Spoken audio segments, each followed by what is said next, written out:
I've never been more interested in Brian Golly's report than today with the stock market, with everything announced yesterday. I was on pins and needles listening to Boutros Ghali, Brian Golly. That should be his handle. 546-2533. Boutros Ghali. Okay, Arash, nice combo again. Thank you. By the way, that might be the first time Brian's been called Boutros in his life, but I like it. I am here for it. Golly. Boutros. He's a beauty. Brian's a beauty. Okay, well, the question was, we're going to the 80s era. Gretz is there, right? He's scored a lot of goals, as we know. Who's the player? Arash Madani. You go back. One game. You need a goal in this game. Who's your shooter? Not a penalty shot, just in a game. This isn't that far off the board, but just a little bit. Just a little. Mike Bossy. I think Mike Bossy might be the greatest. Echo in here? You and Sharky. Yeah. Take 22. Now, Sharky, here's my question. Yes.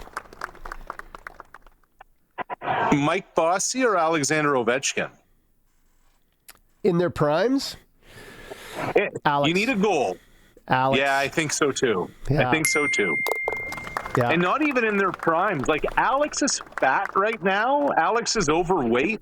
Alex, is on the beer and wings diet, and he can still snipe. He's got 39 goals. And he missed 6 weeks of the season with the leg injury? I think you guys are crazy that if we're going in your prime, in that era, you need a goal in a game, you're going to take Ovechkin. The hockey's way harder now. It's harder to score. Bossy, in his prime, in that era where goalies couldn't go down, did you see the goal that Gretzky, when he breaks Howe's record? If you go and watch it, McSorley makes a sick pass. Kirk McLean from the Vancouver Canucks is halfway in the Zamboni room. He is so out of place. I love these conversations. I love these conversations. Yeah. Somebody asked Pat Riley once.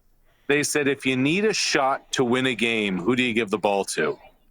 And Riley's line was, all right, a shot to win a game, I give it to Michael Jordan. And then Riley coached the Showtime Lakers, right? Yep. He said, shot to win a game, I take Michael Jordan. He said, shot to save my life, I pick Larry Bird. I thought that was a great line. Gun to my head, who am I picking? I'm picking Larry. But yeah, games on the line, I'll take MJ. Who's the most clutch performer? Who's the one who steps up when the biggest moments? Yeah, man, you can't go wrong. Bossy, 99, 66, they're all there. They're all there. Yeah. Yeah. Howard Chuck. That guy scored a lot of goals in that era. You went Lanny McDonald. Don't give me any Lanny and his mustache. Great guy. But I will tell you this, guys. I would tell you this: if I need to pick a guy to captain my team, be on my team, don't say Mark to win Messier. the biggest game of all. Don't say Mark Messier. No. Okay, good. No, active player, Cole Harbour, Nova Scotia. 87 in your program, number one in your hearts. That's an easy one. Name me a big game Sidney Crosby hasn't won. Won them all. Won them all. Vancouver 2010, Sochi 2014. 3 Stanley Cups, 4 nations, and he's going to captain Milan next February at the next Olympics. That's the one. There's no argument. Absolutely none. There's not even an opportunity to argue that that's the guy. You know who was underrated? Clutch underrated guy? Theoren Fleury. Man, playing for Canada, and you go back and watch those Canada games in the Olympics. Yeah. I was like, oh yeah, Theoren Fleury played, and then you watch the goals that are scored. I'm like, man, Fleury's effective out here. Stevie Y. You know who else was sneaky good for Canada was Sakic. Yep. Oh yeah. Joe Sakic, 2002, scored the big goal, of course, but he's just a grinder. Jerome McGinley, yes, playing for Canada. Yep. Right there. so many. Yeah, it's pretty tough to pick one of the best out of that bucket, isn't it? Yeah. It's so cool to go back to when was Salt Lake? 2000? 2002? 02. And you look at the picture and you try and pick out all the players.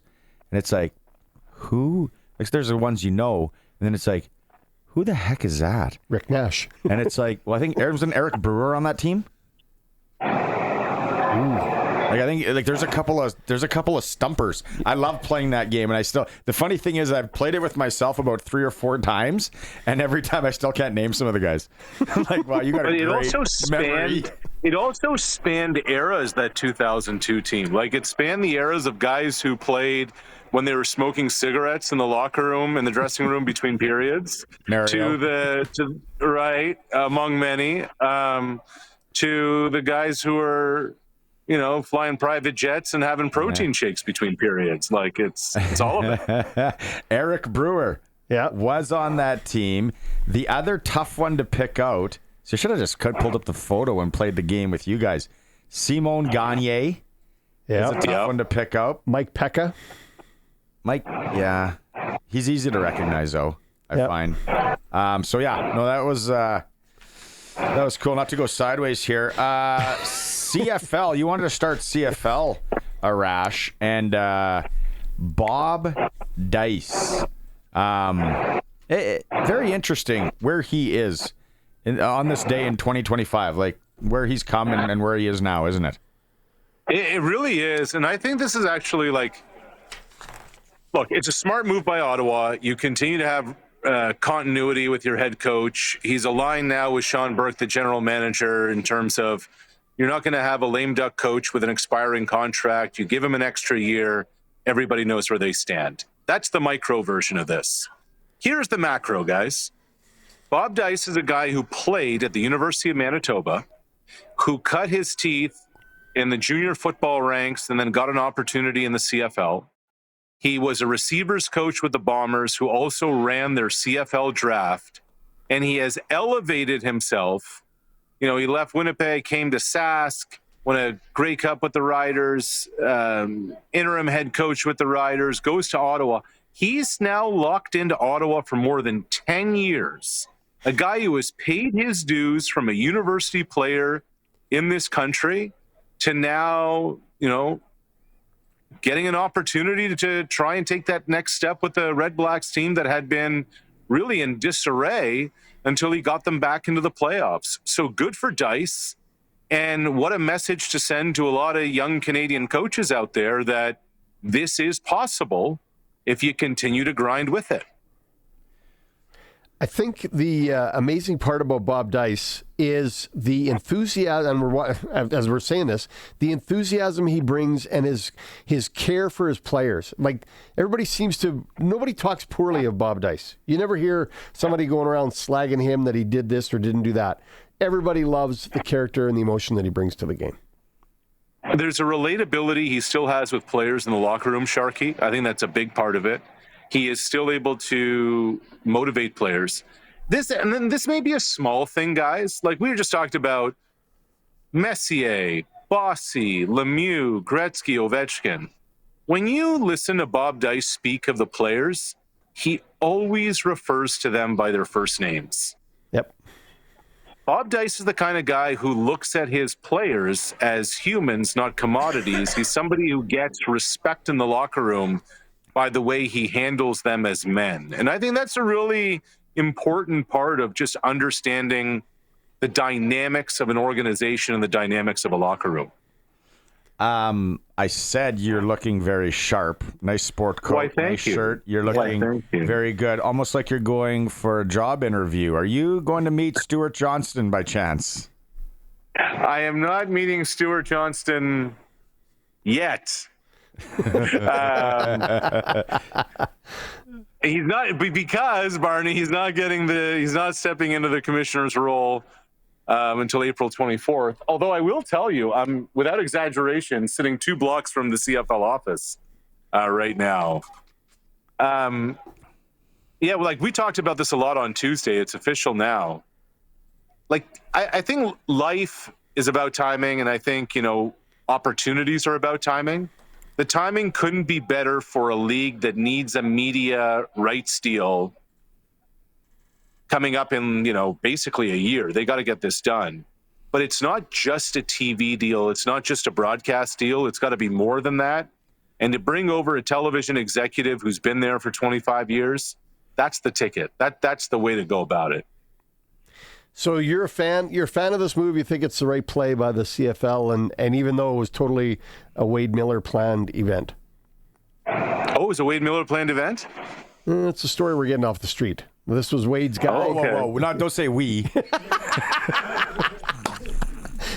Yeah, Wade Miller was pushing for this kind of executive to become in charge of the league. He wanted somebody with a veteran experience in the TV business. I think it's vital. And Sharky, I know this sounds like I'm splitting hairs, but it's not. It's not the TV business anymore. It's the media rights business. It's the acquisition of assets business. It's the content business. As much, think about how we consume our content. I am literally doing a stream with you right now off my phone for what is to be a conventional radio show. The way we all consume things now is different, and the way to monetize live sports is different. My former employer just shelled over $11 billion for 12 years of live hockey rights. Yeah, part of it's TV, but they have the exclusive digital and streaming rights of the National Hockey League too. And I think what's really important to understand here is how and where can the CFL monetize off its digital properties moving forward. I don't think there are many people who have more of an understanding of that from a professional league standpoint than Stuart Johnston in this country, to be quite frank with you. Excellent. I am so curious, and I don't know if I'm sure he'll do the media circuit and all that and answer the generic questions, and everybody talks about him the same way, right? Very highly respected. Would be the exact opposite if someone talked about you and I, Sharky. But the thing is, I really want to know what he thinks about expansion. Yeah, I don't know. I will tell you this, that the one thing that Stuart Johnston is a consensus builder, and he gets buy-in from people who work for him. I know yesterday for a fact, he started walking around the offices and just popped into people's workstations who'd been there a long time, giving them 5, 10, 15 minutes just to chat, just to talk shop, just to kind of hey, what a run we've had. It's been amazing. I can't wait for the next stop. We're still going to do good things together. Thanks for everything. Those kind of things. Look, I think Stuart Johnston understands this because he's been around the CFL for so long, running TSN and the CFL property being such a big part of that. He understands the business has to grow. So I'm sure Stuart Johnston is on board with expansion. I'm sure he is. I don't know that definitively. But the whole thing with expansion is you need to have interested parties who have interested owners, who have interested cities and communities who are willing to have a stadium be built and to have owners who are willing to lose a lot of money. And if you can find all of that, there'll be expansion. I like the model. That's the hill I'm going to die on. The model of you don't need the big stadium anymore. You can do it in quaint 15,000. But Barney, you can't do it in 15,000. No, you can't. 25 men. Yeah. There's other avenues to bring money into the league. And how about the CFL starts? I don't even know. Maybe they do. How about they start taking advantage of some of these government grants and government money? It's important to the country, is it not? That's a good point. Sure. Yeah. No, absolutely. But fundamentally, look, the TV money, the broadcast money, all that stuff is going to keep the lights on. But this is still a league until there are more revenue streams, and this is up to Stuart Johnston to find them. Like what the outgoing commissioner never did was find new revenue streams, because they didn't play in 2020. Why? Because it's a league of selling tickets 2 by 2. It still remains. It's the last of the Mohicans when it comes to being a gate-driven league. Don't forget, every other league in 2020 was willing to play in front of nobody. The CFL couldn't. So what's needed are more ways to generate more revenue. That's on the new commissioner to find it. That is where I think it has to go. It's going to go. And the days of 25,000 people in the Calgary Stadium or Edmonton on a consistent basis are gone. You may not be wrong. Take. You may not be wrong. That is my take. So you have to bring in money from other avenues. Yeah, TV deal is the big oat bag. That's the big one. But then, okay, now where's gambling play? Where are the government grants going to play? What, I don't know. What else is there to bring in revenue to this league? Yeah, you're exactly right. And how do they do their business better? Like, they may be spending money that they could be making money. Do you know what I mean?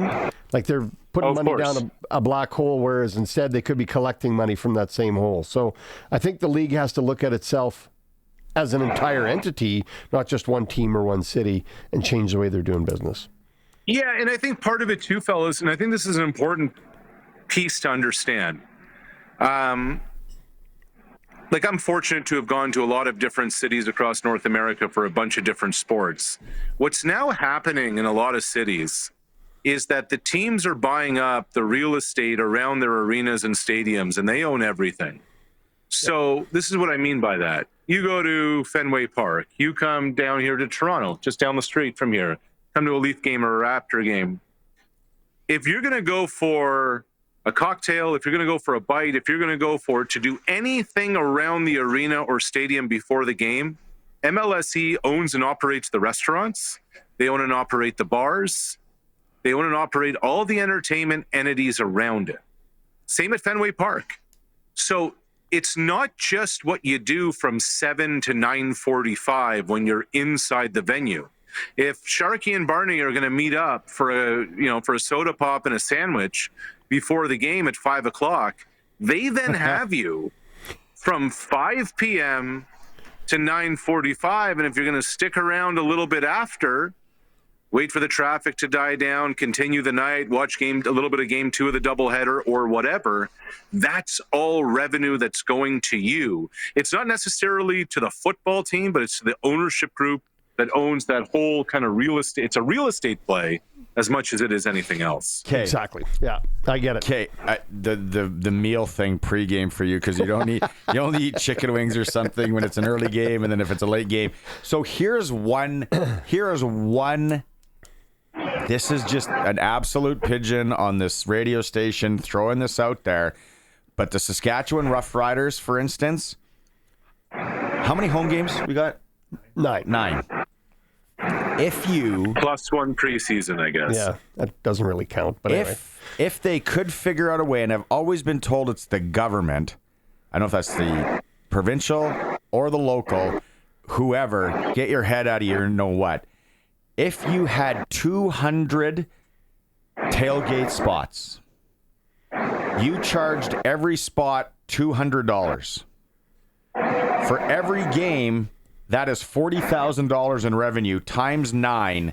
That is $360,000 just to allow tailgating in Saskatchewan. Yep. It's two things in Saskatchewan. It's a liquor thing, and it's a washroom thing. Those are the two things. That is such a Saskatchewan way to look at it. I'm just telling you what it is. They don't have washroom facilities, so they can't have that event there. You're asking the question. I'm telling you the answer. Barney, I cannot speak to the porta potty epidemic that is going on in your fine province right now. You're well aware. You're well aware. I had a dream. We had enough porta potties to host tailgating events. No, but like there's one easy one.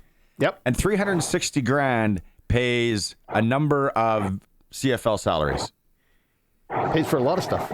I got a book of things where they can make money. Just little things like that. It's not really a book. It's more of a sheet. I was going to say, is there 2 pages to this book?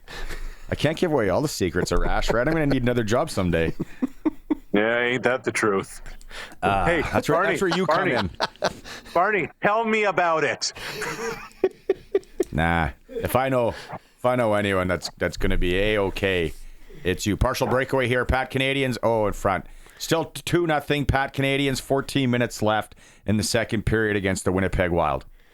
I don't know why you're not doing play-by-play of this game. You're keeping everybody up to date on this game being played in Kenora, Ontario right now. Okay. The funny thing, that I am so passionate about this industry. I have no idea why. I've been in it my whole life on both sides. You get to learn about it, Arash. It's just, you get entrenched in it, right? This whole NHL deal, as soon as I hear how much Rogers is paying for it, I'm just going, now, where are the cuts? And right. The on-air product. It's right there. Watch the on-air product absolutely suffer. Like, hey, no offense. We got no one from TSN. We got Glenn coming up in a bit. Like, the TSN product of anything besides CFL and NHL is like, when you really look at it, like you used to have Jay and Dan, you used to have Dutchie and Jan. Like, you used to have talent. You used to have people that entertained. Now it is, and if Harry was on here, he would be going bonkers. Because him and I did that job for 5 years. In Saskatoon? And it was about being different. And who cares about the teleprompter? Throw that thing in the river. And now it is just, here, we're paying this kid this amount, and it's good enough because the Canadian people will buy it anyway. What else are you going to do? And this, we got a state-run media. What's interesting? Yeah, what's interesting about it all too is that you look around just the landscape, and like think of Amazon entering. Forget hockey for a sec. Just the NFL scene and how they want to be innovative and do things differently. You think about how Sunday Night Football continues to push the envelope. I just wonder, and this isn't necessarily about the NHL, and this isn't necessarily about how like one company does it or another. I just don't know why status quo just seems okay. Like, why don't we try and find new innovative ways to do things? And I think a lot of this, like the streaming services have found that as their niche. Like F1 has exploded because Drive to Survive became accompanying programming that people got into.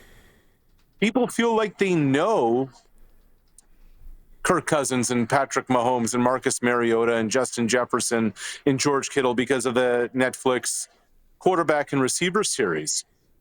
Finding new ways to do content, present content, that's going to be the way to grip people moving forward. And that's the challenge, is be imaginative, be innovative, and don't be status quo. So I agree with what you're saying. Where do you think the NHL can go with this? What do you think they can do that's going to change that status quo that we're seeing right now? It's a good question, Sharky. I think this is just the beginning of this deal. I mean, look, at some point there's got to be a French broadcaster that's going to be involved in this. You have to believe that there's going to be a streaming service that's going to take on 1 or 2 nights a week. Like already Amazon's doing Monday nights, right? So like, yes, originally the key deal is Rogers getting this at 12 years, but they're going to spin off parts of it. And I think it's going to be who else gets it that may have to push and kind of elevate the envelope for everybody else to catch up.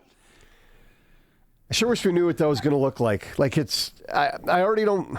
I'm not on Amazon, so I miss always the Monday night game, right? I'm on other services, but not on that one. So I miss the Monday night game. It's already changed the way you want to go and find television and find those things. I'm old. I'm like, I'll admit it. I'm playing the back. I'm probably on 16. Like I'm old in life. And so for me to go and start finding all these new services is a bit of a challenge. and still a hockey fan and still want to see all that stuff, I sure hope they don't change it in the playoffs so at least we can follow along. It's not that hard. Thanks. By the way, Frank Nobilo just got Vern Lundquist's gig on 16 for the Masters, so shout out to Frank. You're not the only one on the 16th hole. Frank Nobilo showing you right there at Augusta National, Turkey. Oh, like that starts on Thursday. I know. Like any golf person you know, like how exciting. It's the beginning of spring. It's a sign of spring in Saskatchewan. The Masters is being played. Hello, friends. Yeah. Hello, friends. Let's go. Okay, we got to go. We got to get another guy waiting, Arash. And you got boys. You got a big interview. Yeah, you're looking good in that suit. Thanks, fellas. Talk to you next week, buddy. Later. You got it.